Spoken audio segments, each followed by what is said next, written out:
എന്തുകൊണ്ട്? തജ്വീദിന്റെ നിയമമനുസരിച്ച് ഖുർആൻ ഓതിയെങ്കിൽ മാത്രമേ അല്ലാഹു തആല ഖുർആൻ സ്വീകരിക്കുള്ളൂ. നമുക്കറിയാം, ഖുർആനിൽ ഒരു അക്ഷരം ഒരാൾ ഓതുകയാണെങ്കിൽ ലഹു അശ്റു ഹസന, ആ മനുഷ്യനിക്ക് 10 പ്രതിഫലം, 10 ഗുണങ്ങളുണ്ട്. ഇത് നബി പറഞ്ഞ വാക്കാണ്. എന്നിട്ട് ഹബീബായ നബി പറയുന്നു, ഞാൻ പറയുന്നില്ല അലിഫ് ലാം മീം എന്നുള്ള ഈ 3 അക്ഷരം അത് ഒന്നാണ് എന്ന് ഞാൻ പറയുന്നില്ല.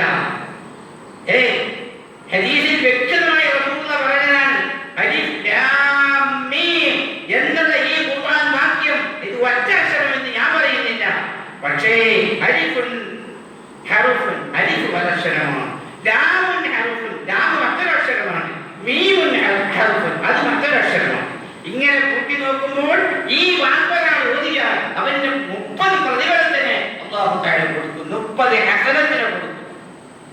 അതുകൊണ്ട് എൻ്റെ പ്രിയമുള്ള സഹോദരന്മാരെ, ഉസ്താദന്മാരെ, രക്ഷിതാക്കളെ, പ്രിയമുള്ള സഹോദരിമാരെ, നമ്മുടെ വീടുകളിൽ സഹോദരന്മാരുണ്ടാവും, നല്ല പോത്തറിയുന്ന ആളുകളുണ്ടാവും. പക്ഷെ അവരെന്ത് വേണം? വിഷാമകളിൽ കുട്ടികളെ ഒന്ന് ബോധിപ്പിക്കണം.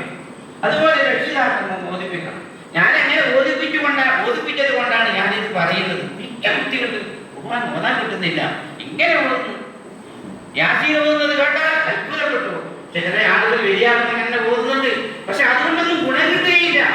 നമ്മൾ മരിച്ച വീട്ടിൽ പോയിട്ട് ഖുർആൻ ഓതുന്നു, അല്ലെങ്കിൽ മരിച്ച വീട്ടിൽ പോയിട്ട് മറ്റുള്ള സ്ഥലത്ത് പോയിട്ട് യാസീൻ ഓതുന്നു. അതിന്റെ നിയമപ്രകാരം ഓതിയെങ്കിൽ മാത്രമേ യാസീന്റെ പ്രതിഫലമുള്ളൂ.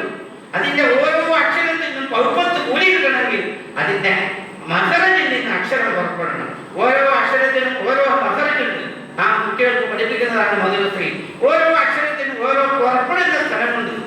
ഹംസ പുറപ്പെടുന്നിടത്ത് തന്നെ ഹംസ പുറപ്പെടണം, ഹാല് പുറപ്പെടുന്ന സ്ഥലത്ത് തന്നെ ഹാല് പുറപ്പെടണം. ചില ഓതലുണ്ട് അൽഹംദുലില്ലാഹി അൽഹംദുലില്ലാഹി റബ്ബിൽ ആലമീൻ, അല്ലാഹ് സ്വീകരിക്കില്ല. അൽഹംദു ഹാ പറയണം, അൽഹംദുലില്ലാഹി ഹി പറയണം, എങ്കിൽ മാത്രമേ അത് സ്വീകരിക്കൂ. അൽഹംദുലില്ലാഹി റബ്ബിൽ ആലമീൻ എന്ന് പറഞ്ഞാൽ അത് സ്വീകരിക്കില്ല. നാം ചെയ്യുന്ന പണി അതൊരു ഗുണം കിട്ടുന്നതാകണ്ടേ. അതുകൊണ്ട് എൻ്റെ പ്രിയമുള്ള സഹോദരന്മാരെ, നമ്മുടെ കുട്ടികൾക്ക് ആ ഇഷാമൊക്കെ രക്ഷിതാക്കൾ ആണുങ്ങളായാലും ശരി പെണ്ണുങ്ങളായാലും ശരി ഖുർആൻ തുറന്ന് അവർ ഓദിക്കുകയും നാം കിട്ടാത്തവർക്ക് പറഞ്ഞു കൊടുക്കുകയും വേണം. അങ്ങനെ ഓർത്ത് നന്നാക്കണം. ഉസ്താദുമാരെ മാത്രം കാത്തു നിന്നാൽ പറ്റുകയില്ല. ഉസ്താദുമാർക്ക് ഒരു ദിവസം 3-4 പീരീഡ് എടുക്കേണ്ടതുണ്ടാവും. ഖുർആൻ എടുക്കണം, ഫിഖ് എടുക്കണം, അഖിലാഖ് എടുക്കണം, തജ്വീദ്, ഇങ്ങനെ ഒരുപാട് കാര്യങ്ങൾ. ഇതെല്ലാം 1.5 മണിക്കൂർ കൂടി ചെയ്യും.